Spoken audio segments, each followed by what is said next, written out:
last best meeting of the year. So we will start with the roll call, and I like to change things up. So for Merry Christmas, I'm going to start with the M's and work through to the beginning. So if you jump in late, you'll be confused. So do we have anyone from Mary at Slaterville? How about Mida? North Ogden? Yeah, I'm here. All right, welcome. I see Scott Hess also. I think he unmuted and then it went back to mute real quick. So Oh, Okay. sorry. Is that working now? Yes. Yep, Scott Hess as well. Thank you. Okay. North Salt Lake City. Got Allie Avery and Mackenzie Johnson. Ogden, I have Barton Brierly and Brandon Ripien here. Perry. Plain City.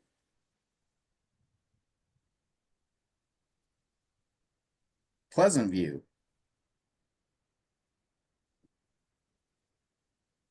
Riverdale.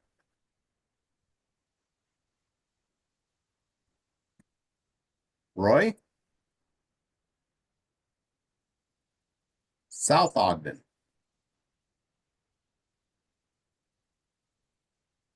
South Weber.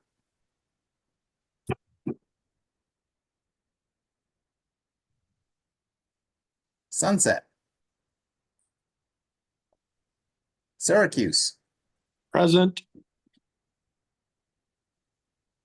Uinta.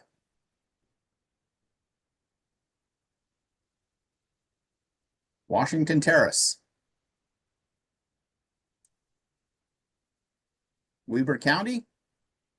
Yeah, Rick's here. West Bountiful. West Haven. Stephen Nelson, I'm here. West Point. Bryn McDonald, Willard.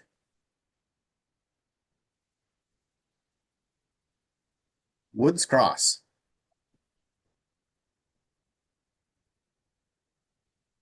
UDOT.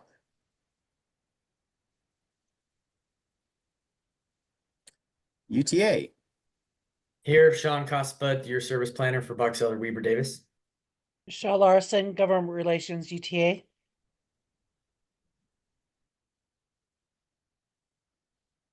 Anyone from FHWA? Okay, WFRC. I'll run through the list real quick. We have group of us from the Long Range Planning Group: Dory Johnner, Julie Bjornstad, Lauren Victor, Hugh Van Wagenen, Che Musqueda. Community Economic Development. Yeah, agreed. Tim Watkins, Matt Ryan, Madison Vilas. From our analytics group, we got Sarah Lawless, and you all get Jordan's emails, Jordan Chandler, coordination on the calendars, and then our executive director, Andrew Gruber. All right, thank you. Now we go back up to the top, Bountiful.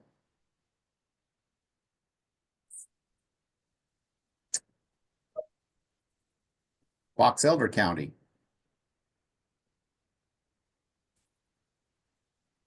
Bragg. Brigham City. Centerville. Here. Clearfield. Brad Rackrath, planning, and also we have Braden Felix here from Clearfield Public Works, and I'm not sure if anybody else is on quite yet. That's what we've got so far. Okay. I'm here, Tyson Stoddard. Oh, sorry, Tyson. Thank you. Clinton.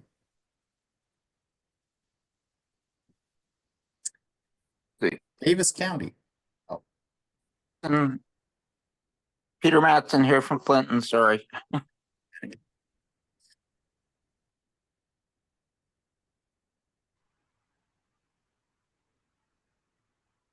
Farmington, Lyle Gibson with Farmington. You're fine. welcome. Far West, Mayor Pippin here. welcome, Mayor. Fruit Heights,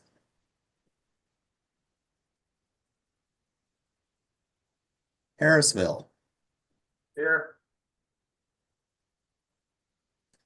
Hill Air Force Base, Hooper, Yeah, we're here. welcome. Kaysville, Yeah, Melinda Greenwood here. okay, and last but not least, Layton. Weston Apollonia, Layton City. Chad Wilkinson, Layton City. Right. Great. Welcome, everybody. Glad you could be here. So we will jump into the minutes from the September 11th, 2024 meeting. Entertain a motion to approve the minutes.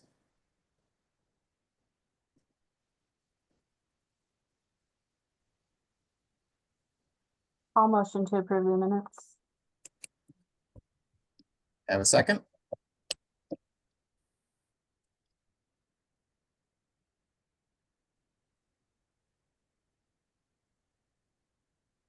I'll second. Okay, thank you. Okay, it's been motioned and seconded. So this is the way we vote online. If you're not familiar, all in favor, stay quiet. Any opposed, speak up. Okay, minutes are approved. Thank you. All right, we're pleased to have Brad McElrath is going to give us a community highlight, and I will give you my fair warning that our next meeting in February, we'd like to have somebody do a community highlight. And the way we get somebody to volunteer is we sit in awkward silence until somebody volunteers. So start thinking about that, and we can't leave until somebody volunteers. So start thinking if you'd be willing to volunteer to do as wonderful job as Brad will do here in just a moment. So with that, Brad, take it away. All right, thanks, Martin. Yes, everybody, if you don't want to do it in February, then just leave the meeting before we get done. Like I should have done a couple months ago, let's just walk out. But happy to present some information about Clearfield City today, kind of where we're at right now, kind of give some background, and happy to kind of share stuff about the city. So first of all, we do not have if you remember, we don't have a tree that leaks water, so that is not a cool fact we have to share, but do have some fun facts just about the history of the city overall. So, Clearfield was initially settled in 1877. It wasn't incorporated until 1922. The history of Clearfield was actually called Sandridge for quite a few years. And as you can see here in the slide, the Shoshone referred to this place as a place where the wind blows hard. And also that there was lots of sand. It was called Sandridge because of the wind, and it would kind of collect over in this area. And also there was some challenges into settling Clearfield. Clearfield, unlike our neighbors, did not have real great access to water. The wells weren't dug deep enough. And so they had to bring water from the Case Creek in Layton. It was until the Davis and Weber counties canal was provided that brought water to the city. So until 1884, from 1877 to 1884, there was really not a whole lot of settlement or population growth in the city. As of right now, this is just some recent numbers. Census estimates of our population for May of 2024 is 35,000 people. So we're just a little under half the size of Layton City. I think Syracuse has also recently passed us in population size as well. And so we're kind of one of the smaller communities in the city, but have a lot of things going on. And you can see some interesting facts there about our population increase since 2020. It still hasn't been as significant as other cities, but we have had some very stark changes to what we've had before in our city. The average household size, according to the census, is 3 people, right on the dot. And then our city is just over 7 square miles. And I'm going to take a minute here, and I'm going to really talk about a lot about this middle section of the city, because it takes up about a third of the landmass of our city, and give you some background on what it is. Most of you might be aware, it's called the Freeport Center, but it hasn't always been the Freeport Center. Like I said, it takes up a large amount of our city, and the history of this warehousing and manufacturing and distribution center goes all the way back to 1942. So it was constructed all part of World War II. It was a Navy supply depot during World War II. So that might be kind of interesting for most of you to hear. The reason it was a Navy supply depot, you can see here, is it was because of security. Its proximity to railways, Hillfield, which is now Hill Air Force Base, trucking facilities, and then it was also equidistant from Seattle, San Francisco, and Los Angeles. And because of Pearl Harbor and some of the things that happened in World War II, the United States military was concerned about our supply storage being in areas where it was far enough away that it couldn't be attacked by the Japanese during World War II. And so, hence, that's why they chose this location. Looking at some of the history, it was really interesting. There was a lot of farmers in the area that were really upset about the federal government coming in and trying to take this land for that purpose. And then you had some community meetings, and after the community meetings, they kind of settled down and were able to move forward with the changes there. The total area of the site during World War II was a total of 841 acres at the time, and it housed 10% of the Navy's total storage. So not a huge amount, but if you think about that, 1 out of every 10 products that the Navy used during that time would have been housed here. This is some new stuff that I found out. The total amount of employees that were here was 8,000 employees, and I had no idea that there was 500 German POWs that were also working here during that time. And then each month you could see 4,000 train carloads of material being shipped out of this area. So it was operated as the Navy Supply Depot until it was decommissioned in 1962. At that time, it was transferred over to private hands, and it's been a manufacturing and distribution center in Clearfield in this part of Davis County ever since. So these are the big players as it kind of stands today for the Freeport Center.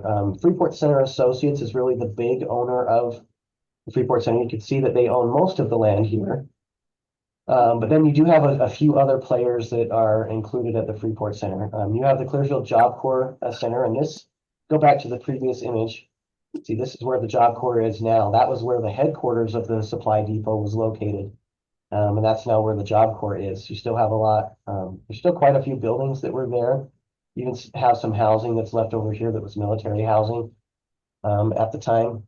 And then there's another company called Freeport West that owns kind of this southwestern portion of the Freeport Center. They rent those spaces out. And then the Davis School District has quite amount of space in the Freeport Center. They've got a lot of storage buildings, but right in this location here, they have their nutrition services. So all of the schools in Davis School District, all of the food that they receive for lunches, it's all made here. And they actually have a cafe that runs every day, and you can go and you can have the same type of school lunch that the kids are having at school, as well as a bunch of other great school things. And if anybody grew up in Davis County and went to Davis schools, they have their famous peanut butter bars, if anybody knows those. So it's great there. And then they also got their bus storage here. A lot of their buses are parked here. Not all of the buses for the Davis School District are in this location, but quite a significant amount that services this part of Davis County. And then they've got some other early childhood education and different resources. So they've taken these older buildings and they've really, made them look a lot nicer. And and improve the inside to fit their needs as a school district. Here's some other really major big players here. The biggest player, I think, in the Freeport Center is Lifetime Products. And so Lifetime Products, you can see here's all of the different things that they manufacture here. This is actually where Lifetime Products began. They have a couple other locations throughout the country. I think one specifically in Tennessee, but this is their main hub, and this is where they all started. This is where the headquarters is. And so, this is their headquarters office. Recently, a couple of years ago, the city worked with Freeport Center and also Lifetime Products to build a new distribution center. So for many years, they used to have all of their trucking go to every single building and pick up product. Now all of their products that are manufactured here go to this distribution center, and so it makes the logistics of sending out product to different suppliers and wholesalers so much better for them, and it allows them to grow and also to stay in Clearfield, which is a big deal. So other big players and companies that in the Freeport Center include Northrop Grumman. They've got a lot of the buildings here where they do a lot of top secret stuff that we don't get to know about, military, related things, and they use these old warehouse buildings to manufacture parts and also test some things. That's as much as we know, and as much as they're willing to let us know. And then another big player is Utility Trailer. So this is something that was new to me when I started working at Clearfield. Utility Trailer owns 50% of the market share of semi-truck trailers in the country. And so if you, and most of their refrigerated semi-truck trailers are manufactured here at the Clearfield location. And so next time you go driving down the freeway and you see a semi-truck trailer that has this symbol on it, if it looks like it's a refrigerated one, it was likely manufactured in Clearfield City. And then another big company is Smith Optics. They make sunglasses and also goggles for snowboarding and skiing. And then, like I said, Davis School District, they have a big footprint there as well. So some of the really cool changes that we've seen in Clearfield City over the last 5 years has been some revitalization of our downtown area. Really, the downtown area in Clearfield City was a bustling and vibrant place back in the 60s and 70s. Ever since then, it's declined, and the city council back in 2015 and 16 decided that they were willing to look at something different for Clearfield, and try to do some things a little bit differently than what was around. So these two maps here, the one on the left shows the vision that came from the Clearfield, the Creating Downtown Clearfield Small Area Plan, and this goes back to 2016. This was a plan that the Wasatch Front Regional Council helped the city create. They were our technical partner there. So it really looked at a vision of how can we create an urban downtown, something that's walkable, and try to not do Good one. Enjoy. All right. what we've been doing most for many years, which was just highway commercial and hoping that things would transition, which we've seen a lot of big box retailers go to other places. And so the city council, decided let's do a market analysis and let's find out what's going to work best for us, and let's capitalize on something different than what maybe our neighboring communities are doing. And so that was the parent document for the revitalization efforts of our downtown. And then the image to the right is the zoning from our downtown form-based code. And I showed that picture in the previous slide. And that was adopted originally in 2018 and then has had some revisions and some major revisions in 2020 to get to what it is today. And so this just gives you an idea visually of what you can see in some of the differences. So in 2018, this top image, there was the Clearfield Mobile Home Park and then some older homes that were there. The mobile home park, when the city purchased it in 2018, I believe, at the time, it only had 40 of the mobile homes of I believe there's 80 plus that were there that were still being occupied. It had fallen into disrepair, the ownership, there were issues there, it was in probate court. And so the city decided to purchase the mobile home park, and then with the funds that we had to purchase the mobile home park, helped all the individuals that were still living there we helped cover the cost of them to move out of the mobile home park and find a new place to live. So we're able to give people a new start. And then from that, once the mobile home park was clean, we found new places for people to live, and we were able to demo and also do environmental cleanup of that area.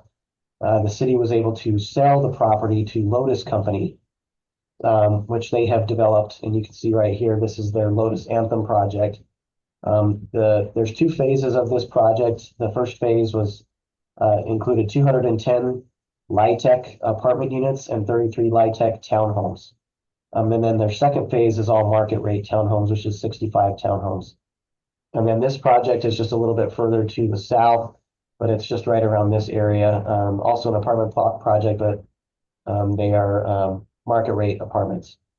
And so you can see here just the vast difference between what we had in 2018 and what's happened in 2022, really trying to create an urban walkable downtown.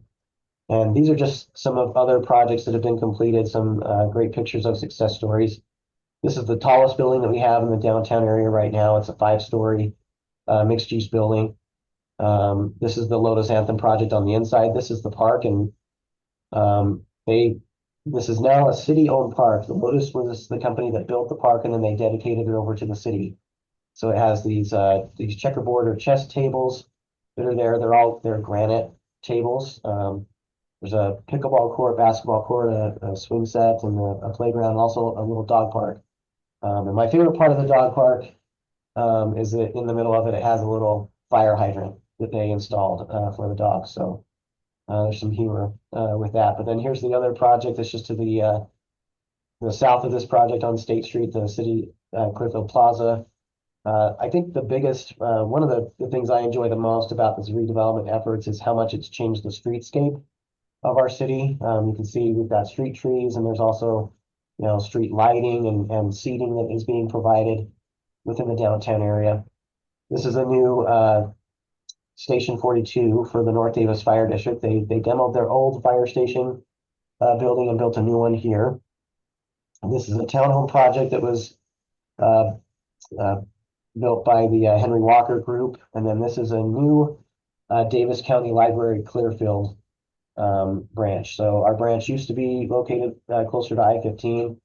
The city also owned this property, and the Davis County, they were going to build a new library and decided to relocate here. So now we have this beautiful library that's right in our downtown by City Hall and also the fire station. And then other exciting things we've got going on is the Clearfield Station transit-oriented development. This is an image from our most recent update to our station area plan. You can see the half-mile radius that is now included. Before we had a lot of this area planned, and I'll go into that more in detail, but then we planned out more in order to meet state code requirements when it comes to our station area planning. So that's been a real successful effort. We're grateful for WFRC's assistance in that as well. That plan was completed by Landmark Design. The City Council adopted it in May of this year, and then the WFRC, they were able to certify it in September of 2024, so just recently. What's interesting about this site is that it's 56 acres, and if I'm not wrong, I believe that it's the greatest acreage that UTA owns around any of their station areas or any of their station stops along the Frontrunner line. So they've got a huge investment there. Going back to 2021, Clearfield City, along with UTA, select a private development partner team of Hamilton Partners and Stack Real Estate, and to partner with to develop this site. And part of that plan of this master development agreement and the development team is that Clearfield City and UTA, mostly Clearfield City, would work to complete the horizontal infrastructure, so that way Hamilton Partners and Stack Real Estate could come to the table and, as they refer to it as these super pad sites, where the sites are already, there's these pad sites for offices that are already prepped and utilities are stubbed, so they can go and quickly, build an office building within 12 months instead of taking 18 to 24 months to do all the infrastructure and the horizontal work that's necessary. And the first vertical development that they will come forward with we're anticipating in Q1 of 2025. So this is kind of the vision of our station area, specifically in this master development agreement and plan area. This is the area that UTA owns. So there's going to be approximately 67,000 square feet of commercial, and the anchor tenant, and I feel safe saying this because they've been able to share this publicly as well. This building right here will be the anchor tenant of the front climbing gym. So if anybody knows about the front, I know that they've got a location up in Ogden. They've got some locations in Salt Lake City. This would be a location in Davis County. And so their plans are to be able to move forward quickly as soon as the first project, which is these two buildings here, gets underway. Then they want to follow in step pretty close after that. As part of the station area plan, there's plans for 550,000 square feet of office, which would be these 4 office spaces. As the city, we fully anticipate that could change a little bit. This master development agreement was done prior to the COVID pandemic, and we all know what that has done to the office market, and recognize that this might change a little bit. A great thing is that we've got a 2.25 acre city park that's now in here. There was 2 miles of roads put in. When it comes at the very end, there would be up to 1,000 residential units provided here. And then the horizontal infrastructure, it's cost the city $28 million to build. The groundbreaking of this project was in April of 2022, the horizontal infrastructure. And so with that, we've also received some help from Davis County and some other sources on funding for that $28 million. This is the first mixed-use residential project that will happen. I've kind of shown that in this previous slide. It's these 2 buildings here. There's some slight changes to the design, but this is the main street that comes into the front runner station. It's called Station Boulevard. And then you've got these 2 mixed use buildings here that will go in, like I said before, hopefully in Q1 of 2025. I wanted to highlight the horizontal infrastructure that's been put in place here, because it's really set a great tapestry, or a blank slate for developers to come in. I kind of look at this as kind of an area where an artist, you've got a blank canvas, or the canvas is essentially set up for now the private development to come in. And so the city has worked with our construction partners to build all of this horizontal infrastructure, provide a grid system, make sure that this is a good walkable area, and especially make sure that we have an enhanced access to our transit station, that the bus loop is really well done. This is a kiss and ride location here, and also here where people can drop off their loved ones or friends to hop on the front runner or bus. It's really some exciting stuff there. I'm just going to show this video really quick. This shows Station Boulevard as we come into the front runner area, and you can kind of see how this comes in off of State Street and the kind of the functionality of that. This was done just a couple months ago. I can see if I can get this thing working. Display. There we go. So yeah, this is coming off of State Street or SR 126 as we head into the station. The station platform is here. This property here, as well as this one, this is where the first mixed-use project is going to happen. Over here is where the front climbing gym will be. You see that there's really great streetscape improvements that have happened here. You've got on-street parking, 2 bike lanes that are completely curb separated that enter in and go down to the station platform. And the landscaping has been really great and exciting to see happen here. And you can see right as we get to the station platform, the whole point was that Station Boulevard would take you right down to the center of the station, of the front runner station. Got some restrooms that are provided here and some additional seating. So really some exciting stuff that we've had happen here in Clearfield. We're really excited to see our developers move forward with this project. And then I just wanted to highlight, it's called Tower Park, is the new park. It's located here. Got some new pavilions. This is the new park structure. It is designed to look like an air traffic control tower. And it has all of some equipment inside there, so that way it gives any of the patrons there this feeling that they're up in an air traffic control tower. With our proximity to Hill Air Force Base, it felt very appropriate to design it that way. So really excited to share this information, and hopefully this was enjoyable for everybody to learn a little bit more about Clearfield City and the things that we have going on, and happy to answer any questions if you have any.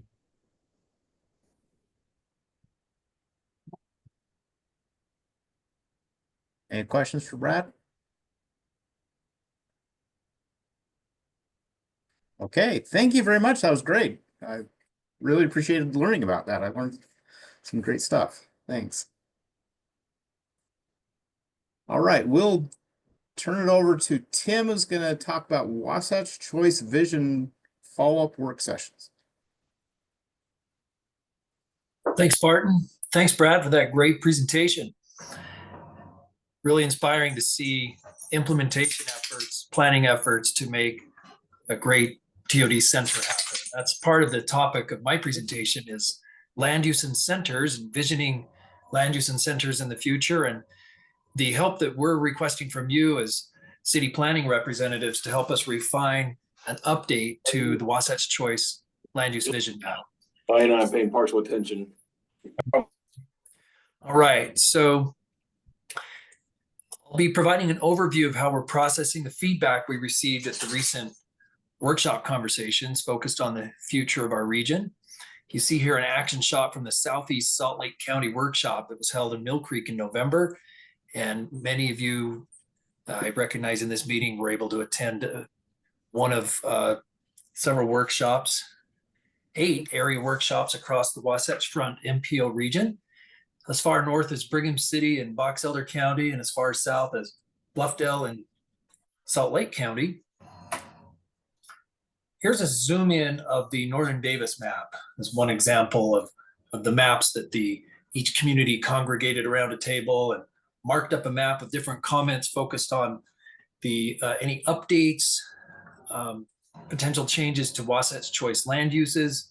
You can see the brighter colors represent the potential, the vision for potential future centers, and the existing regional transportation plan and draft bikeways and trails and so forth are shown.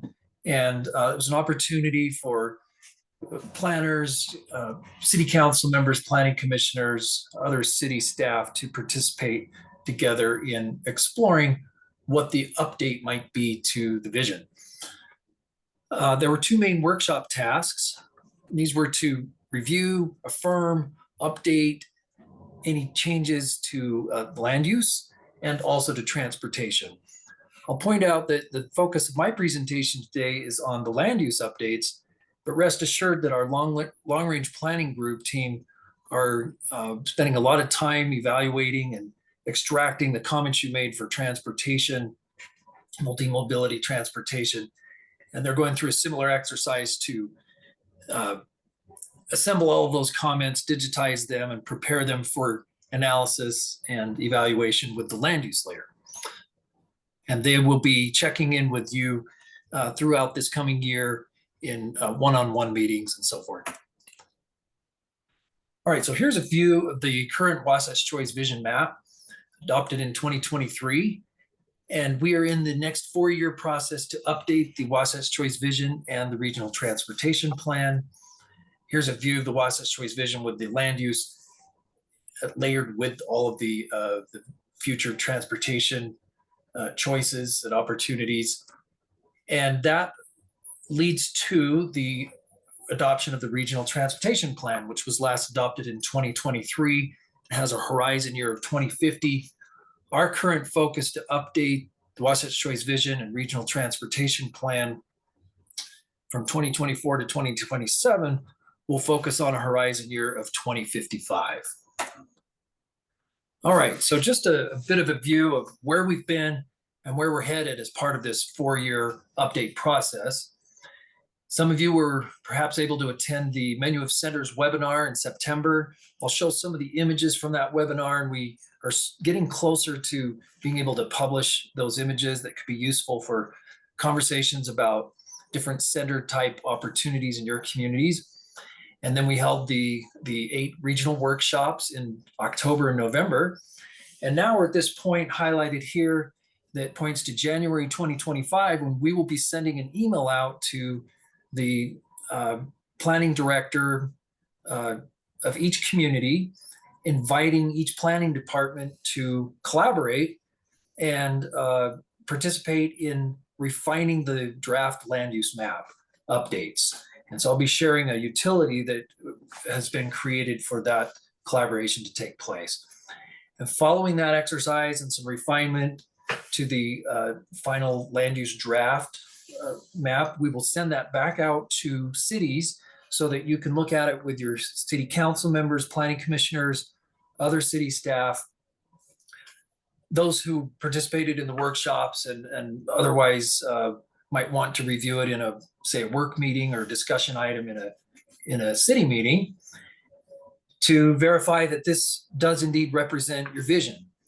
And it's not just, say, a general plan, but also any ideas that might look beyond a general plan horizon and truly capture the vision, the land use aspirations of your community. Once we collect and get final confirmation of the validity of that land use map representing each community's future goals, then we will finalize that in the spring of 2025, which will lead to updating, that will feed into the real estate market, real estate market model and the travel demand model.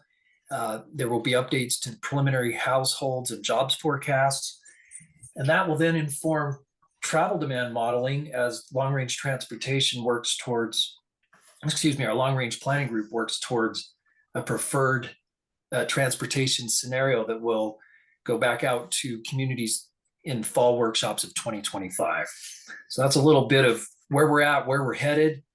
And I'd also just briefly like to touch on the land uses that are featured in the Wasatch Choice Vision, noting that a primary focus is on the center opportunities, which are categorized in 4 primary types of centers. Least intense it being the neighborhood center, more intense would be city centers, and most intense would be urban and metropolitan centers. But there are many other land uses that are important to our region and need careful consideration with centers as we look at future quality of life and the appropriate transportation investments. Hi, Peyton. It's Commissioner Bellows up in Weber County. How are you? And so you see employment districts, industrial districts, parks, public spaces, residential areas. In the workshops, any changes to these land use types could be expressed with a sticker and noting an area around the sticker. And we learned through the course of these most recent workshops that another important land use category is worthy of consideration in a regional context, and that would be the retail district. That is an added use that we've recognized from feedback from several communities that deserves consideration and refinements or updates to the Wasatch Choice Vision map. And these, I'll touch on them a little more as we look into the mapping app, but these would be areas that a city anticipates to remain as retail in the very long future and does not anticipate them to redevelop or evolve or change into, say, a mixed use center with added residential areas. And in some cases, there may be retail areas, more permanent retail areas that may be modified or carved out of some of these existing land use areas. And just a kind of a refocus on centers, the key ingredients include being very connected and walkable, and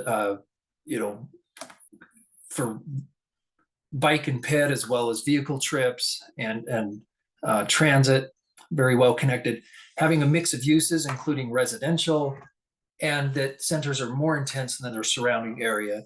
And the combination of these 3 ingredients creates significant beneficial impacts and more transportation choices and options and access to opportunities that really can be exponential and magnify across the region to the local and regional benefits.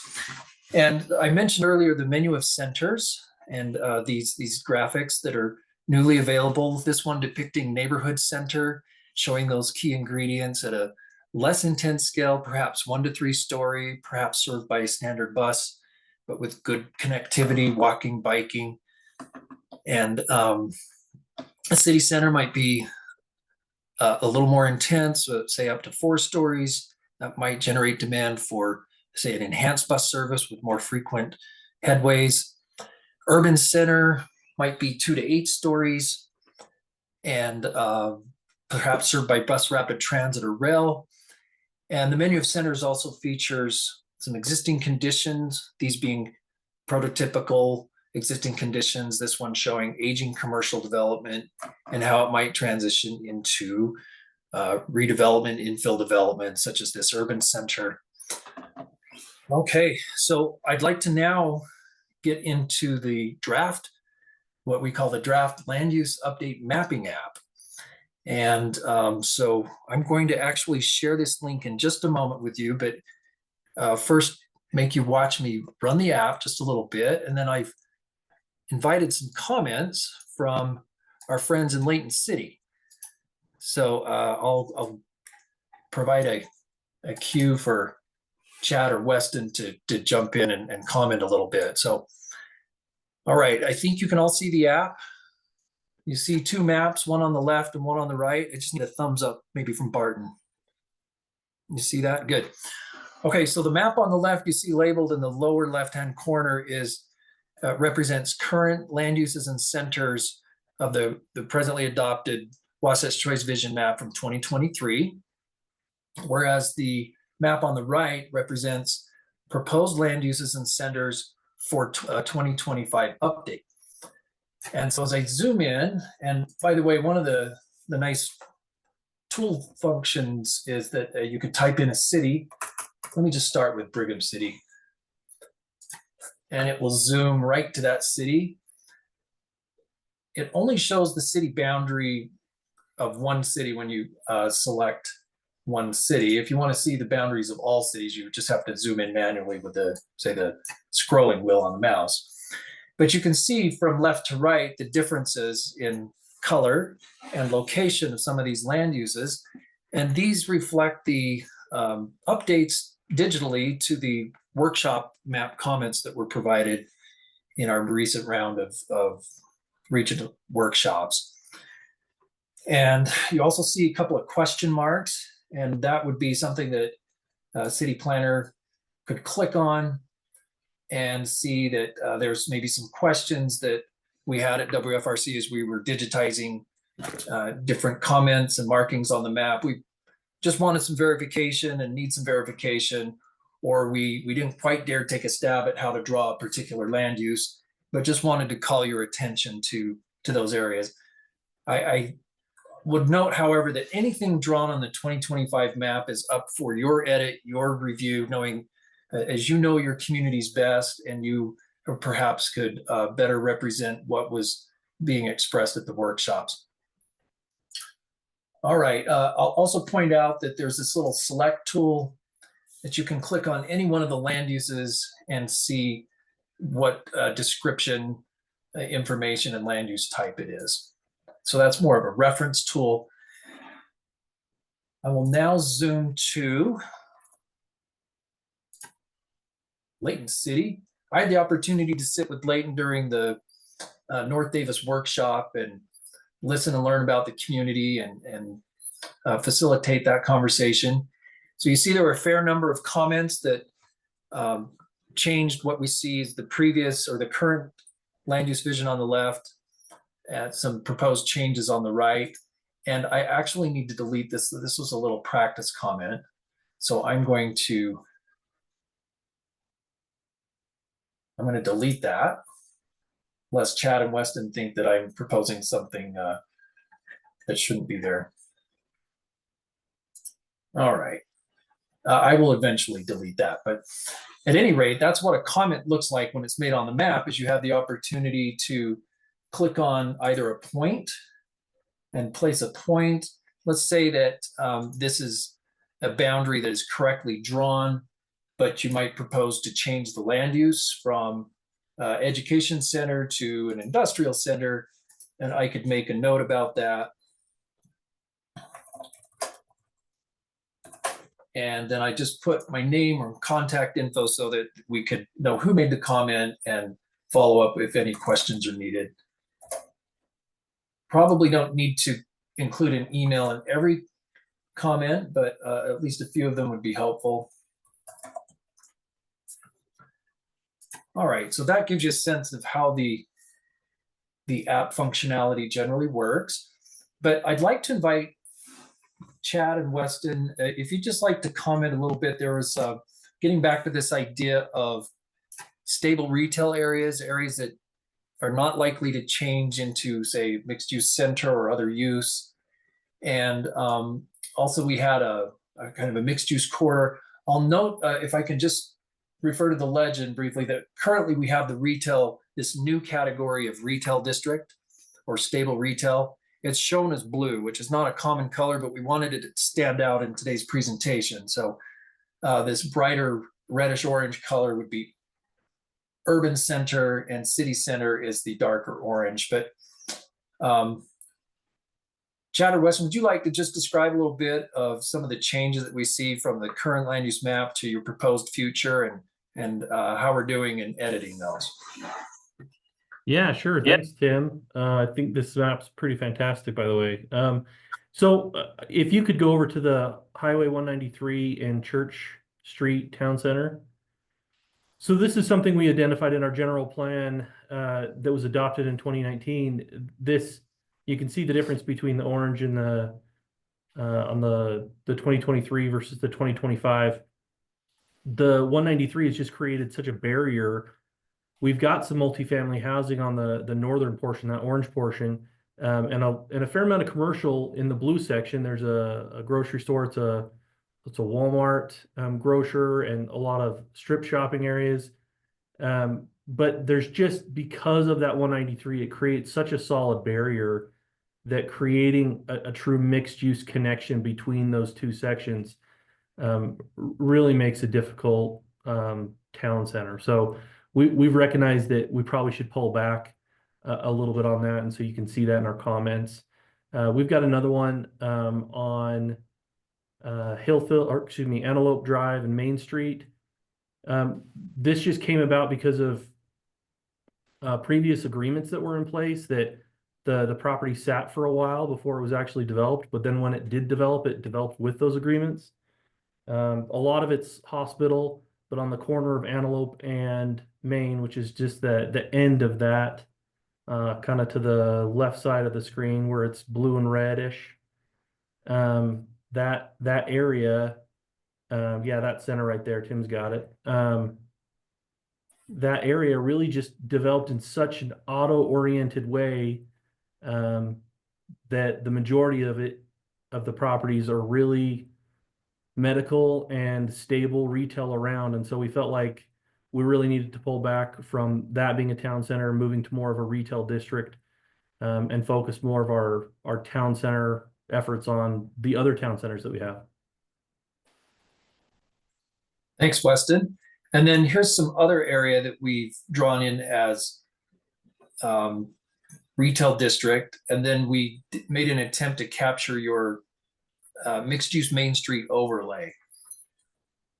And we put that as a city center because we understand the development is up to 3 stories, but if you wanted to upgrade to an urban center, then you certainly could. But if you could describe that area a little bit. Yeah, that mixed use corridor, we treat that, as a mix of uses. And so we definitely encourage a variety of uses, and don't necessarily state that it has to be a mixed use specifically that goes there. We recognize there's a lot of different commercial uses that come on our mixed use corridor. And so it ends up being a very connective corridor. We have housing on that road. We've got commercial on that road, and we do try to move towards more of a walkable area when we can on that corridor. Thank you very much, Weston. And I want to mention that our analytics section at WFRC has been so supportive and helpful in creating this app and helping us capture the comments from the workshop maps.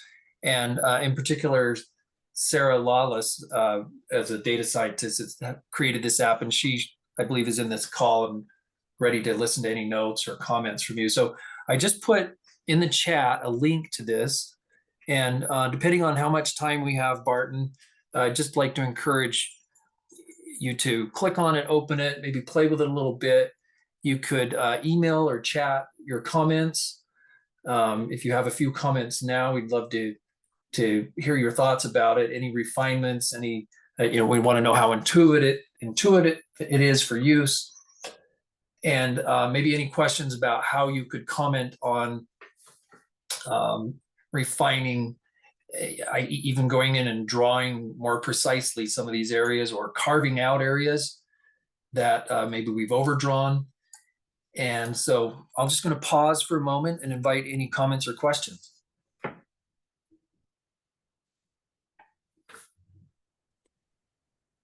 I think out here in Syracuse, where we're where we have suburbia and sprawl, I'm actually, I think it'll be more realistic in our plans to convert a lot of these areas that are designated as centers into these retail areas. So I appreciate that we're having some more realistic categories to use. Yeah, thanks for that comment. I will just, I'm not going to claim accuracy as I draw this, but I will just demonstrate briefly how I could take the polygon comment tool.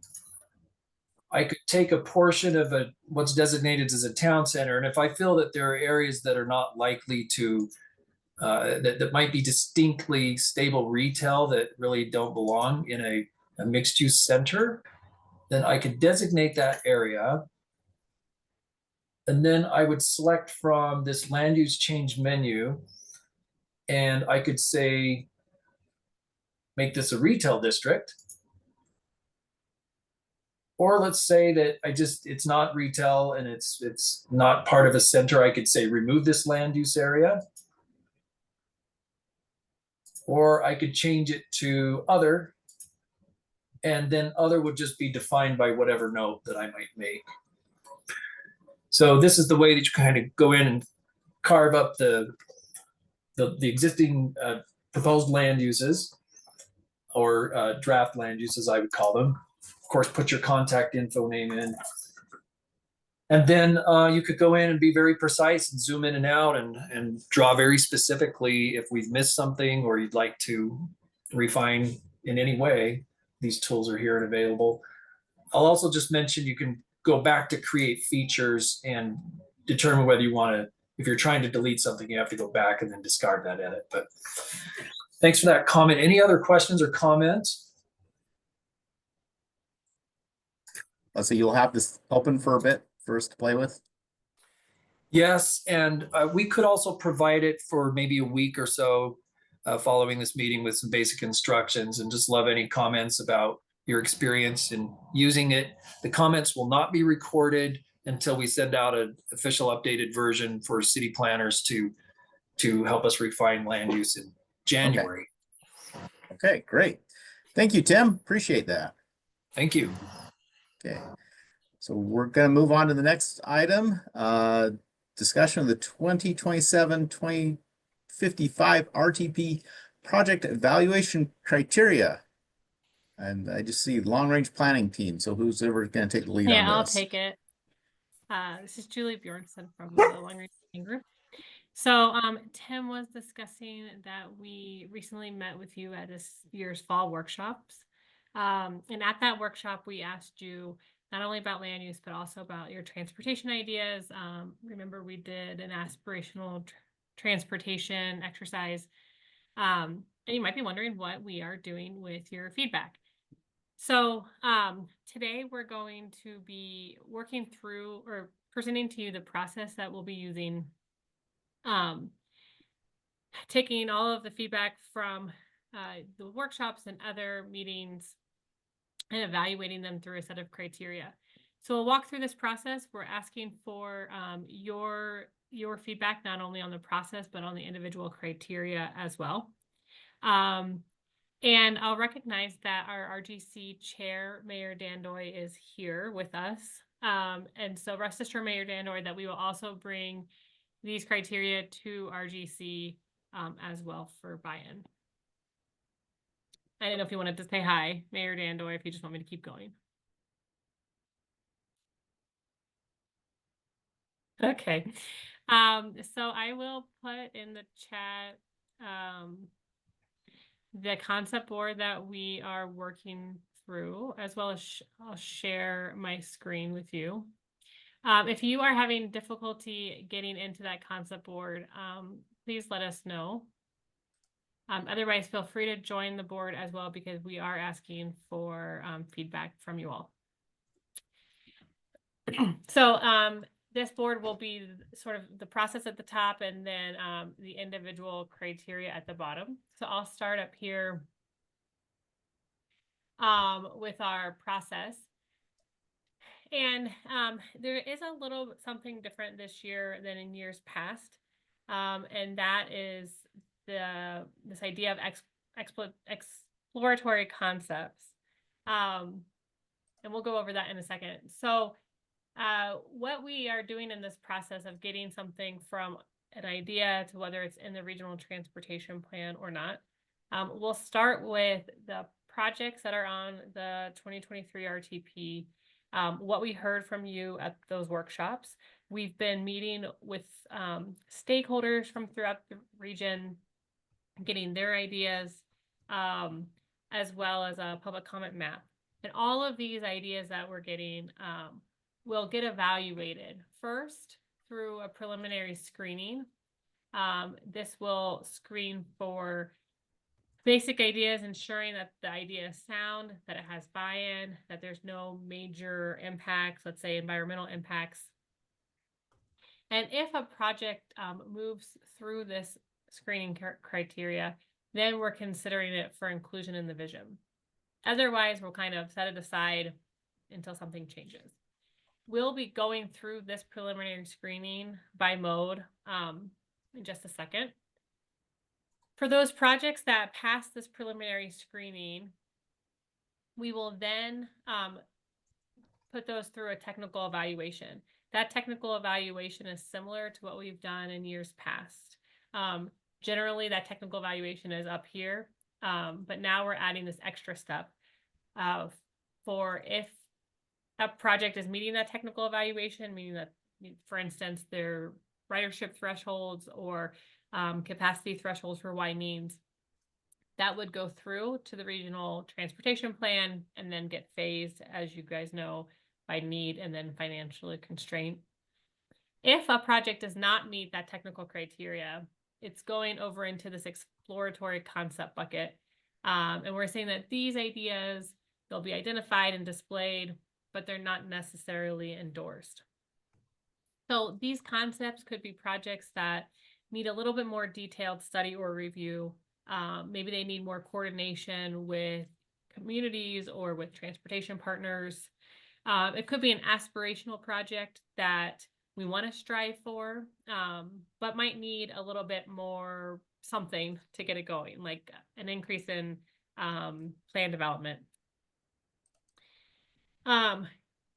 So these projects, we're acknowledging that they're an idea. We're acknowledging that a little bit more something needs to get done before we can consider them for the RTP. And they can move out of this exploratory concept, and we can reconsider them for inclusion in the RTP if there's something significant that changes in circumstances, right? There's an increase in anticipated land use. There's additional funding. The community has come together and talked about the idea. There's some kind of technological advancement, something to that effect. So we are talking today about this preliminary screening, about this technical evaluation, and we will come back to you and talk to you about the phasing criteria here at a later date.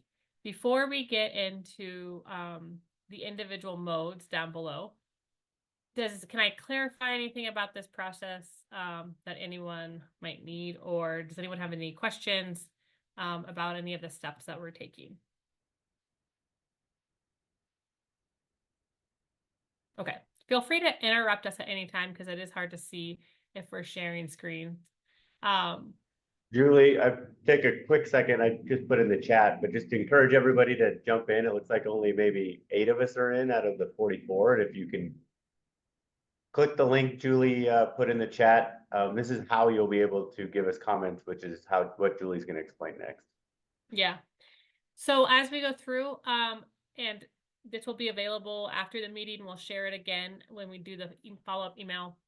You can leave comments to us in two ways. One is by clicking any of these boxes and moving them, sort of up, and then double clicking, you can type in them. If you're using it that way, please let us know who you are so that we can follow up if we have any questions. The other way is by coming up here to the comments, and you can just, click where you want to leave a comment, and that will save your name. So there are two ways to leave comments, and please, if there's anything that you want to leave us feedback on, please do so. Hugh, do you want to kick off? Julie, I will do that. So we're going to jump into looking a little bit closer at the active transportation criteria. And one of the things we're really thinking about this plan and this cycle and the process that Julie just went through is in the preliminary screening. How do we really make sure we're filtering local projects and regional projects through the planning process? And right now, in the current 2023 RTP, we have 831 active transportation projects, which feels like a lot, especially when you pull up a map and kind of look at it. The projects feel a little bit diluted because of the number of projects we have. So we're trying to see if through a more robust preliminary screening, we can really pin down what feels regional or not. So keep that in mind as I walk through this. When we're talking about this distinction between, we're going to be looking at projects from local plans and what's in the current RTP as a category. How do we consider new project ideas? We'll talk about that. And then things that are part of a regional study. So as we look at local plans and current projects in the RTP, do they expand access? And really asking if the project meets any of the following. If it's just within one city, so it doesn't extend across city borders, does it connect at least 3 neighborhoods / zones? Or does it connect 2 or more cities? Or if it's part of a larger regional corridor, and does it fill that gap in that corridor or complete an identified route?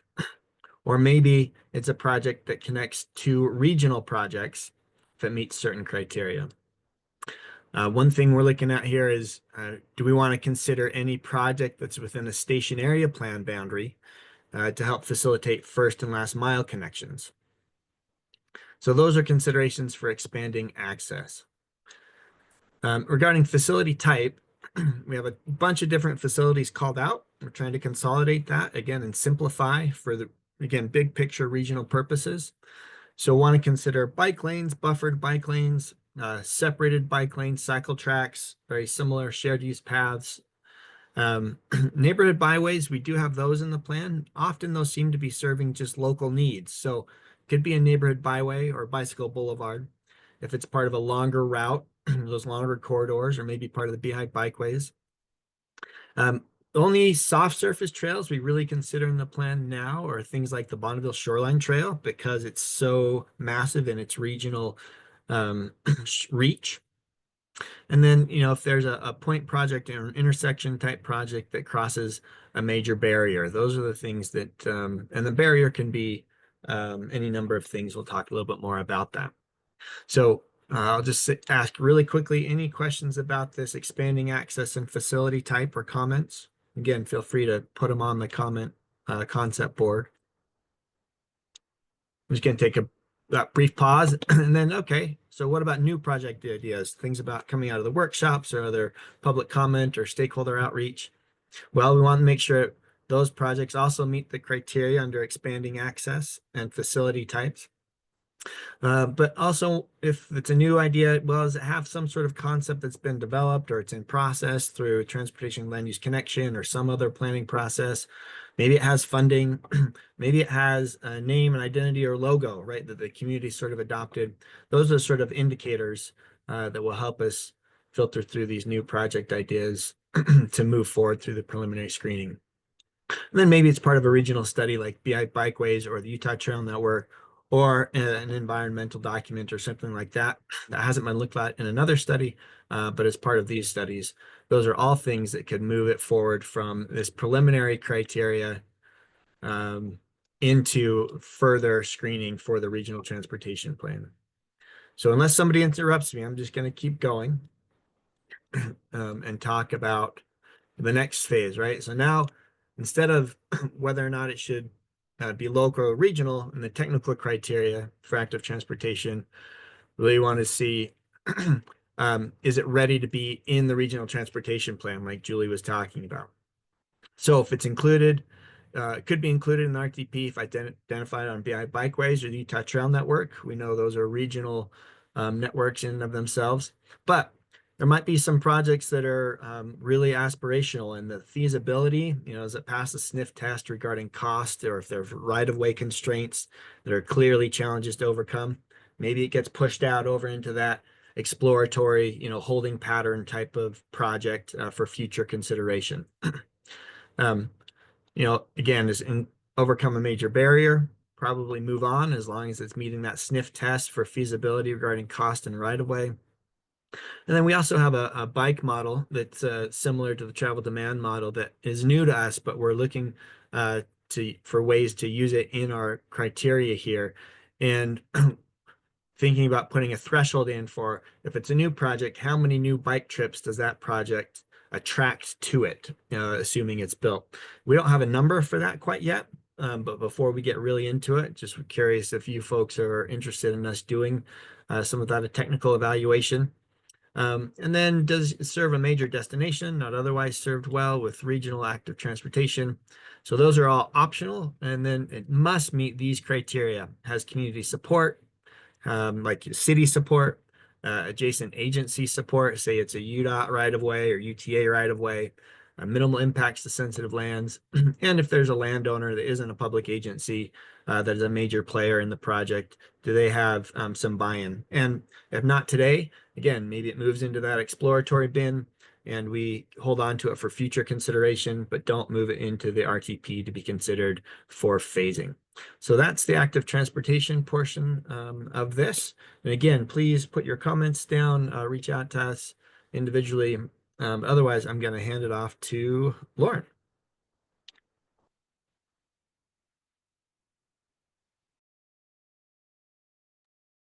Okay, great. Yeah, so we'll move over to the transit, which is going to be on the right side of your board. So kind of starting with that preliminary screening, we're going to be looking at if the project or concept advances the shared goals of our Wasatch Choice vision, VU vision, and guiding our growth.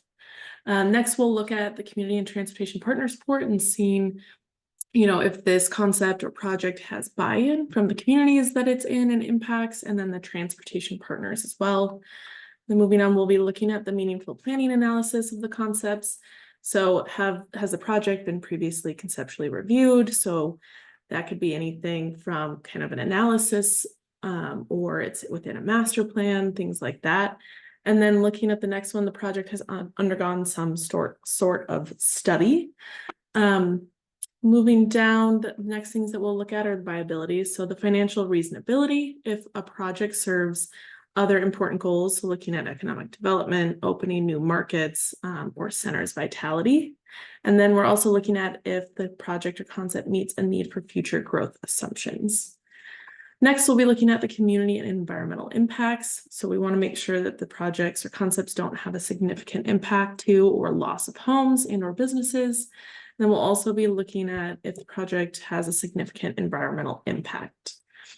And then the last thing for the preliminary screening is we're looking at the cost of the project and making sure that the cost doesn't outweigh the benefits. So, are there any questions on those initial preliminary screening on the transit side? Okay, well, feel free to leave comments and things on the side. So moving on to the technical analysis. So we're going to start by looking at the ridership of these projects. So we want to make sure that the project meets the established ridership thresholds. And the thresholds are here in this kind of light brown box. And those thresholds, we've worked with UTA to define and update those. And those thresholds are going to come from our travel demand model. So those are direct outputs from our travel demand model with our real estate market model. And so that kind of helps us differentiate where projects will go in terms of mode. And then we'll also be looking at parallel or adjacent projects and doing a review of that, looking at do both projects meet the threshold? If not, we'll review the data centers, and then we'll coordinate with local communities and UTA to kind of talk about those parallel projects and see what makes sense. Then we'll be looking at the community and transportation support again. So we really just want to make sure that the communities and transportation partners are on board with whatever we're looking at. And then the last thing that we'll look at for the technical review will be the access to economic and education opportunities. So we'll be looking, does this project improve access to opportunities? Does it improve access to opportunities within our equity focus areas? And then does it expand transit service in areas that are underserved by transit currently? So that's a quick snapshot of the technical analysis. Any questions or comments on that? Hey, Laura, Tim Watkins here. And just maybe to circle back, you were describing the ridership thresholds and those potential trips are influenced by the households, the population, the employees, as I understand it, which circle back to the land use and the vision, correct? So if I have a center with intensity of people living and working there, then that's going to influence the ridership threshold. Is that a fair recap of that? Okay. Yes, certainly. Yes. All right. So just that plug to update the land use map in January. Yes. Yeah. Good plug. All right. Any other comments or questions? Okay. If not, I will pass it over to Che. Alrighty. So for the roadway section, it is a bit similar to the transit section as for the preliminary portion of it. So we're looking at making sure that the project advances shared goals, such as the Wasatch Detroit's vision, U-Vision, and guiding our growth.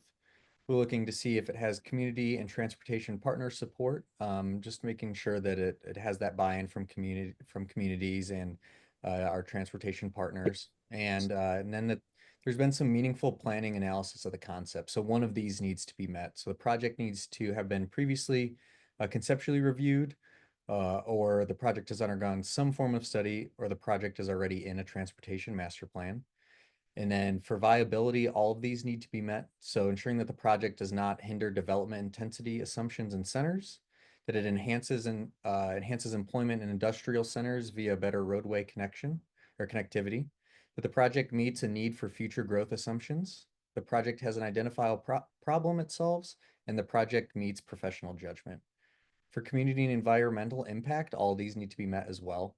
So it can't have a significant impact to the loss of homes, businesses, or public spaces. It can't have a significant environmental impact, and it cannot create a connectivity barrier. And then for the reasonable system and cost benefit portion, the cost can't outweigh the benefits. And then it has to have one of these met for network improvement, creating new connections, relieving arterial congestion, improving reliability, and enhancing system-to-system access. And then it needs to be a regionally significant roadway. So that includes collectors, minor arterials, principal arterials, and highways. Is there any questions on the roadside for that preliminary screening? No? All right, I will continue.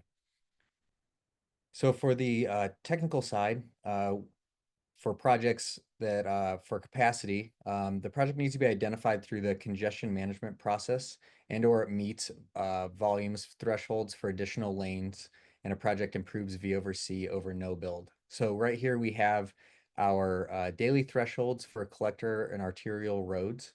So you can see as it goes, there's the different lanes, and then as the average annual daily traffic goes up, that potentially widen for a widening project is met. And then there's also the same way for potentially reducing a project as well. And then the other portion is that the project increases network connectivity. Operationally, a project is defined as an operational project in the 2023 RTP. The project does not meet volume thresholds for additional lane capacity or project has identified funds. The project provides an improvement such as adding turn lanes at intersections, median two-way left turn lanes, access management, or completion of a roadway, and that's sort of your curb and gutter, shoulders, sidewalks, bike lanes, that type of thing. And then looking at safety, the project is a grade separation of roadways or railways. The project is identified under the US RAP safety rating less than 2. There's a planned active transportation projects along the roadway project facility.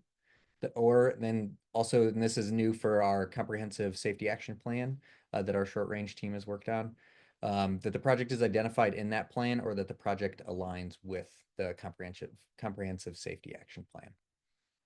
For freight projects, looking at that the project is identified on a facility that is part of the Utah Highway Freight Network. The project addresses a need identified in the latest UDOT statewide freight plan, which was updated in 2023, if you're curious.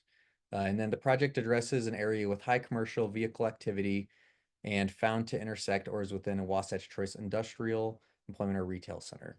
And then for corridor preservation, there's efforts underway to preserve the project's corridor, right of way is needed.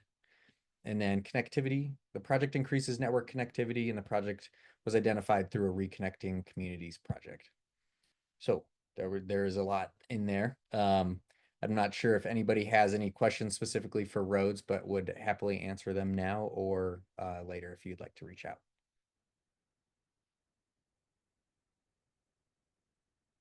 And if there's not, then I will hand it back over to Julie or Jory. Okay, great. Yeah. So like I said before, we'll leave this board as available for you to continue to think about and leave comments. And we'll send it back out to you in case you forget the link in our follow-up email. Please leave your name in case we need to follow up with you about any of those comments. But yeah, this is the direction that we're moving forward with. In terms of working through this process of preliminary screening and technical evaluation. George, do you have anything to add?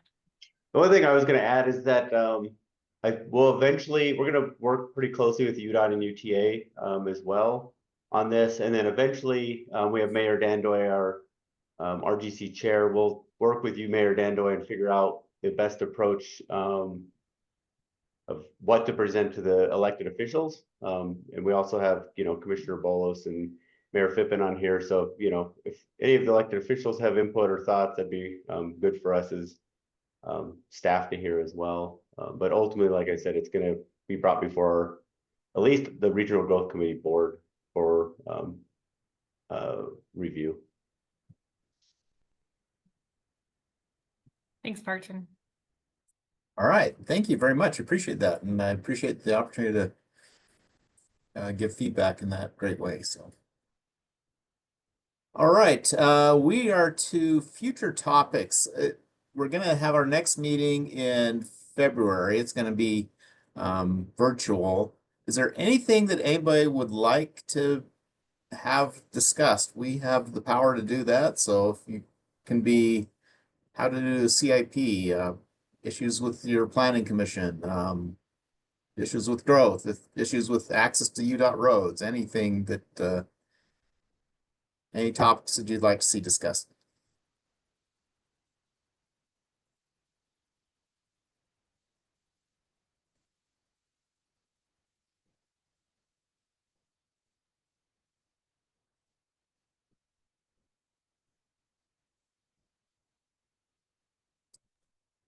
All right, it looks like we're gonna have to make up an agenda again. We don't hear from you. Yes. Okay. So we're going to talk about how to use Excel spreadsheets or something. I don't know. Something boring. Mayor Dandoy, did you unmute to weigh in? I did. Hey, thank you. Just normally I don't like to jump in. I like to just listen a lot. But one thing that's kind of interesting, the governor has been talking, as well as some other organizations, been talking that by 2034, just prior to the Olympics arriving at Utah again, we're going to be talking about heliports. There's going to be a conversation that's going to deal with transportation means by which I have never honestly even thought about, and certainly there seems to be some momentum taking place in other parts of the country and in the technology to simply use electric vehicles to transport people across what I would think is a place in along the Wasatch Front, moving people back and forth, moving products back and forth, using these electric lift vehicles. This is fascinating. It's certainly something UDOT is taking some action on, I suspect. But the fact of the matter is, in my opinion, it can be conceptual, but at some point in time, it's got to get down to reality. Is how's the impact in terms of how the cities and counties are going to be able to watch it and facilitate this interesting technology. My comment to you then, Martin, would probably be maybe there just needs to be some idea to this committee about some of the things that we are seeing coming on the horizon, and how are we going to basically kind of fit those into a planning model for us to plan for the future for these. It is fascinating. I'm intrigued by it. I'm excited to see it. But the fact of the matter is, I'd hate to be a person that reacts to it. What I'd like to do is I'd like to plan for it. And so maybe something you can put on the horizon as a conversation point to this group, to kind of see where the future is going in terms of this transportation opportunity. Great, thank you. I know our mayor said, you have to include this in your general plan. So I'm going, yeah, so that would be good. All right, if anybody else has anything else, please put that in the chat. So we are to my favorite part of the meeting, that is getting a volunteer for our next community highlight. You saw what Brad did. He did a great job looking for about 10 minutes. And just what's important and interesting things happening in your community. It can certainly be a small city. We've had 2 to 3 counties in the region do it. So it can be a county. Happy to have Harrisville, Centerville, Marriott, Slaterville, West Point, West. Let's see, we got 3 Wests. West Bountiful, West Haven, West Point, or anybody. So we're at the sit in awkward silence. We're gonna sit in awkward silence until somebody volunteers. So go.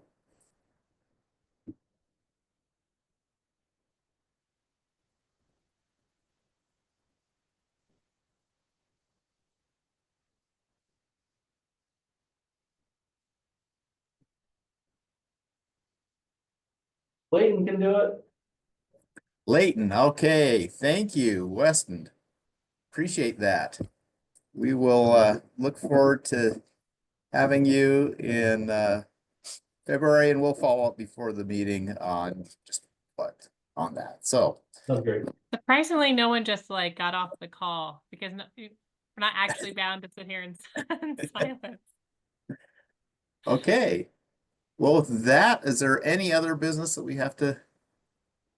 Barton, Steve with Roy City. Just to comment on Julie's comment. It is in the past history that if someone leaves the meeting, they get picked by everybody else to do it. Ooh. So we stay on to say no, and so. Okay, yeah. There's my 2 cents. All right, that sounds good. Okay, well, with that, I want to thank everybody for coming. Thank everybody who participated. Thank you, Brad, for your presentation. And with that, we will see you in February.